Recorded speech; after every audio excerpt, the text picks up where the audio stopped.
bonjour, bienvenue. Hello and welcome to our channel, Les Paysans. I'm your host, Vano. I'm recording this from my space module, which I've recently gotten back on repairs. Still working on this thing, but hey, it's a project.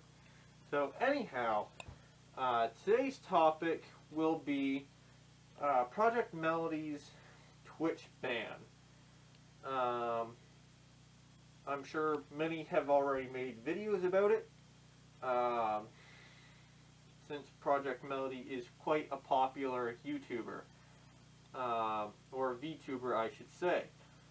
So, with that little introduction out of the way, let's make like a monkey on a pogo stick and hop right to it. I'll start this out with the post that Projekt Melody made on her YouTube channel in the section labeled as community. And I'll start reading. My Twitch ban plus struggles with Digitrek. I don't know how to pronounce that, so pardon my mispronunciations. First, she has a website link. Many of you probably are wondering about the recent Twitch ban.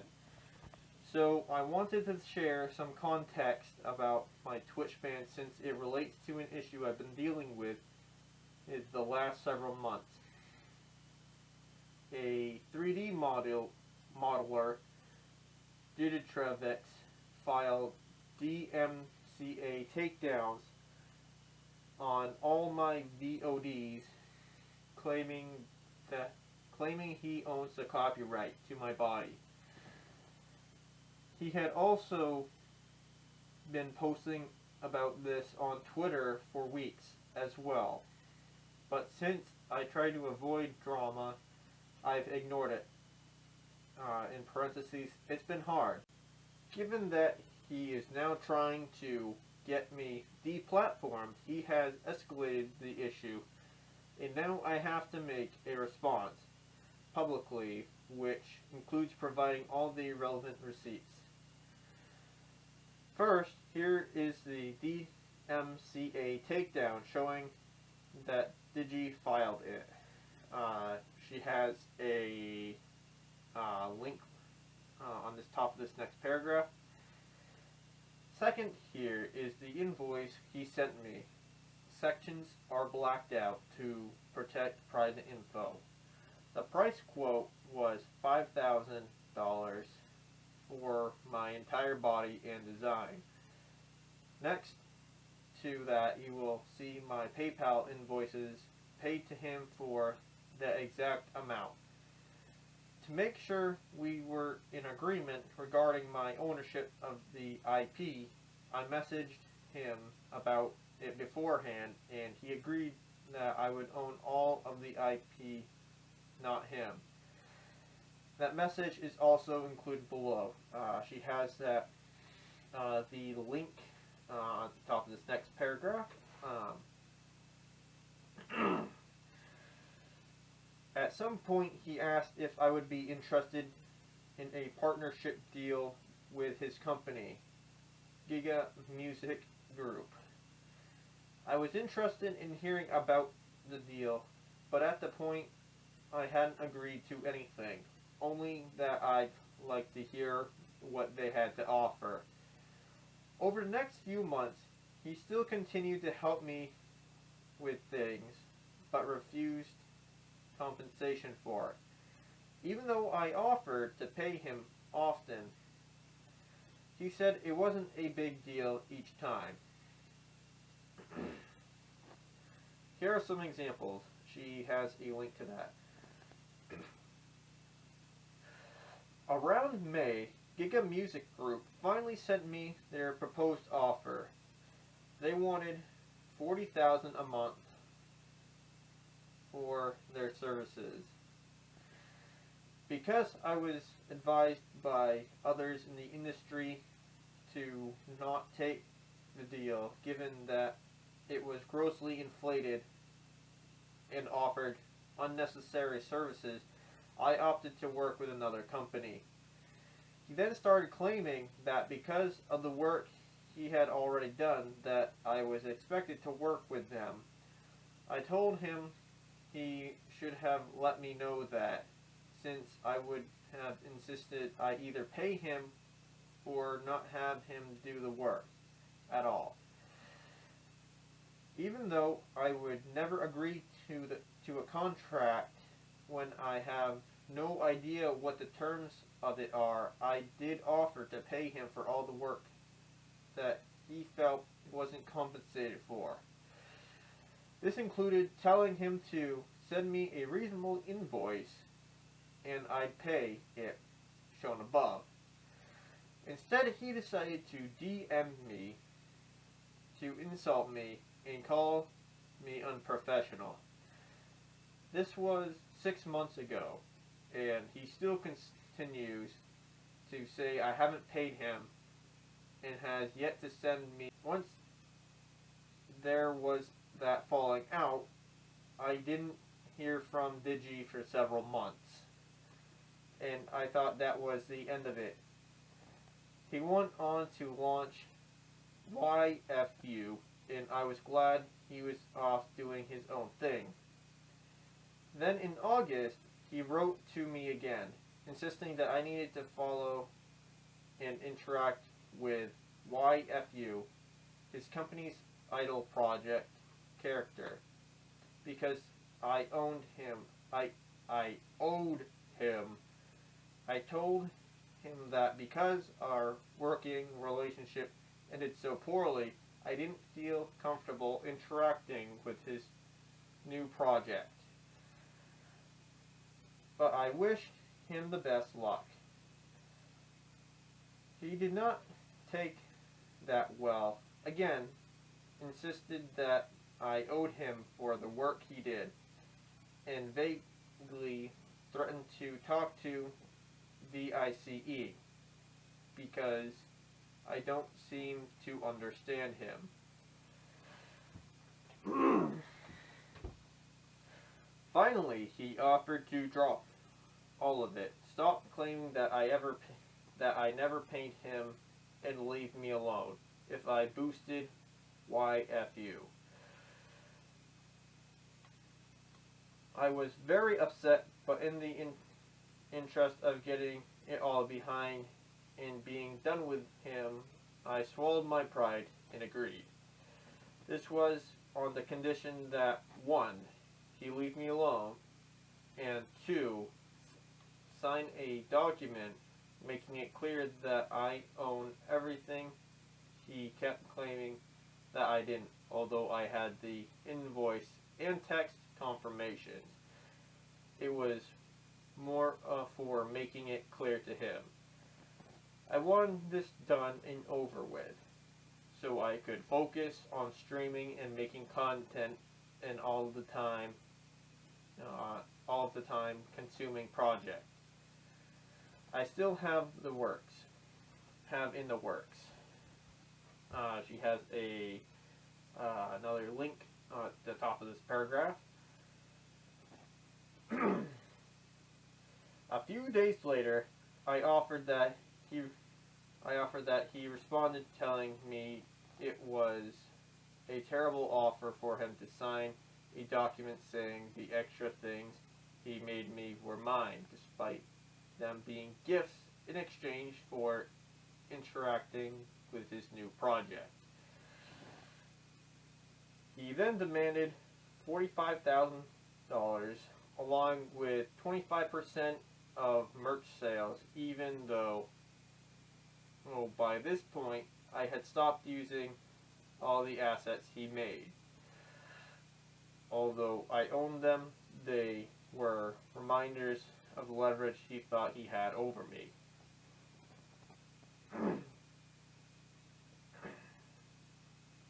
That's what happened to T0M, since so many people have wondered about his whereabouts.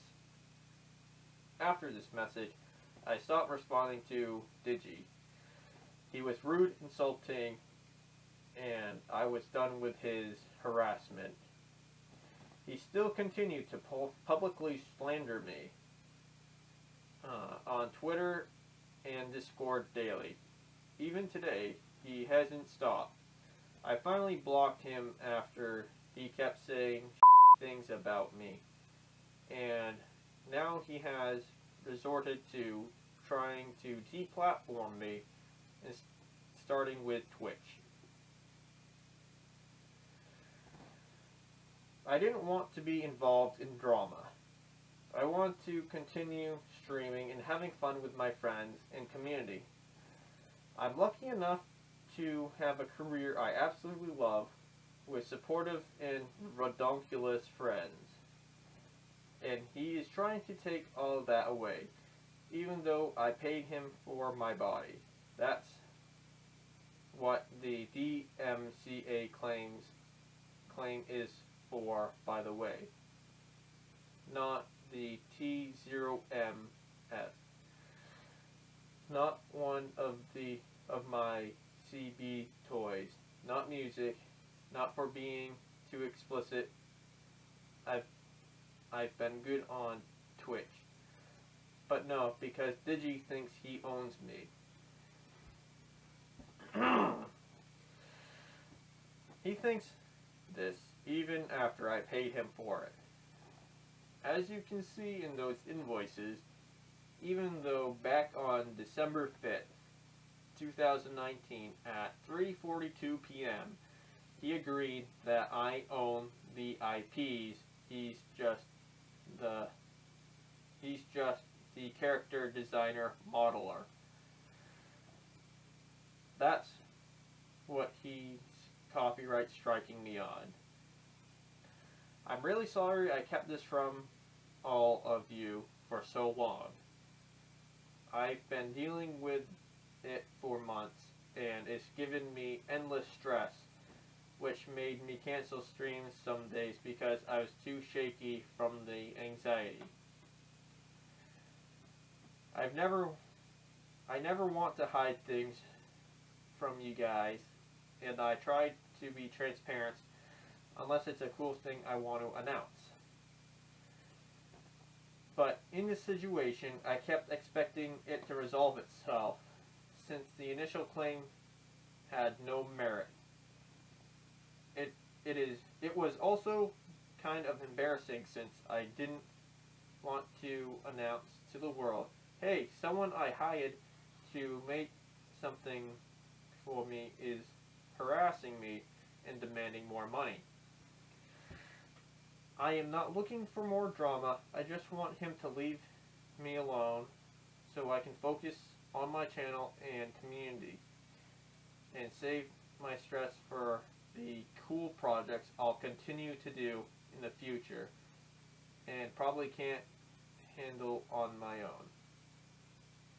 So that's the end of that first post concerning that whole ordeal with the Twitch ban.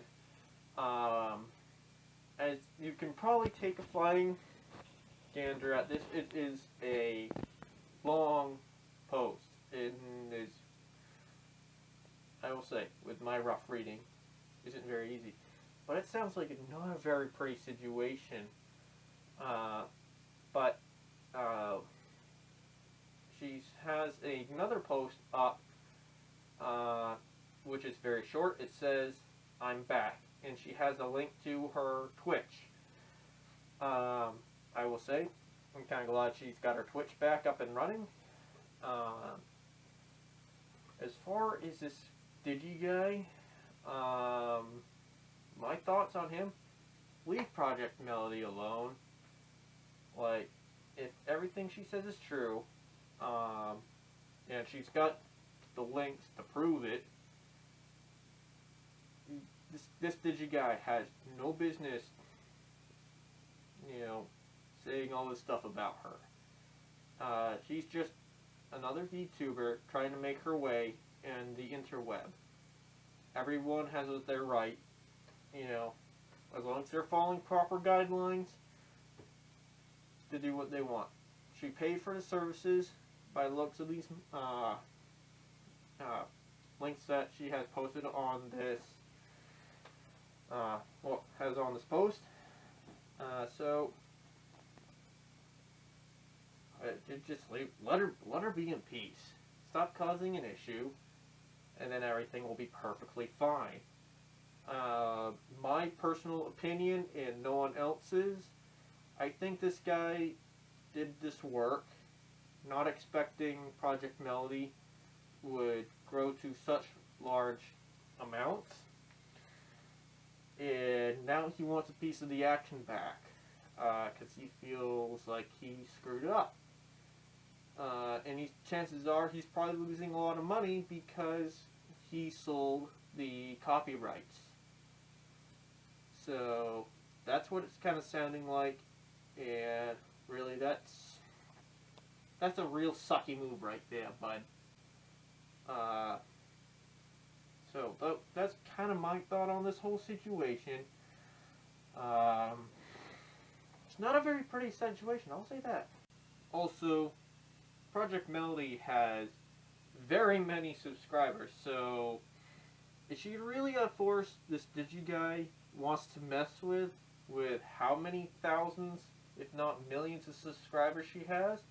I'll go check real quick. Give me a sec. She has 382,000 subscribers. So, does this DigiGuy really want 382,000 subscribers coming after him? I think not. Not really a force you want to mess with. But I'll kind of leave off with, if Project Melody would like to, collaborate on a video, hey, I'm game. I'm just starting out on my channel, so I'm totally game. I'm trying to get my foot in the door. I will say, it ain't easy. With that in mind, please subscribe to the channel. I'm trying to get monetized. It's no easy work, I'll say that. A lot of work goes into trying to edit, produce, so on and so forth these videos. And it is something I'm very new to. So please pardon my, I guess you could say, lower quality editing skills and my lack of proper script reading. Actually, I don't typically have a script because my rough reading gets even worse when I'm trying to read script. So please subscribe and share with your friends or anyone you bump into. I could definitely use the subscribers and watch hours so I can get monetized.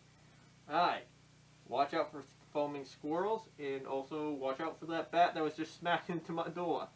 Alright, catch you all in the next video.